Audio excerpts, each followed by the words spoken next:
আমি মনে করি মোটামুটি 5 বছর যদি ভালোভাবে উনি চালাতে পারেন, তাহলে পরের 5 বছরেও তার প্রতিদ্বন্দ্বী নাই। অতএব কেউ যদি এখানে বক্তৃতায় বলেন আপনার উপরে নির্ভর করছে আগামী দিনের ভবিষ্যৎ, তাহলে উনি তেলবাজি করছেন, এইটা আমি ভাবি না। বাংলাদেশে তেলবাজি একটা বিরাট ব্যবসা। নেতারা তেলবাজি করে, কর্মীরা তেলবাজি করে, মানুষ পর্যন্ত তেল দেওয়া শিখে গেছে। কাজেই আমি বলি এটা তেলের কথা নয়, এটা এই হচ্ছে বাস্তব।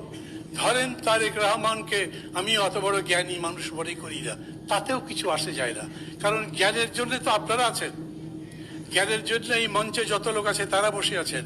আমি অবশ্যই তারেক রহমানকে একটা মূর্খ লোক মনে করি না, আমি তাকে যতখানি চিনি, এবং এই 5.5 মাসে ক্ষমতা চালাবার মধ্যে দিয়ে উনি জনগণের সামনে তার বুদ্ধিমত্তার পরিচয় দিয়েছেন।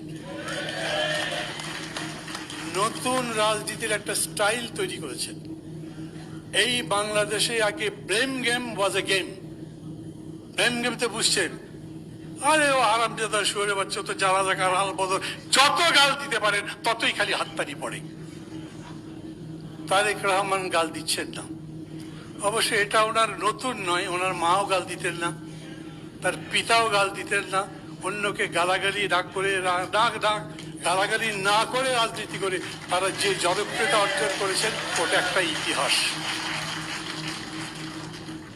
যারা হাততালি দিচ্ছেন তারা মনে করবেন আপনারাও গালাগালি করবেন না।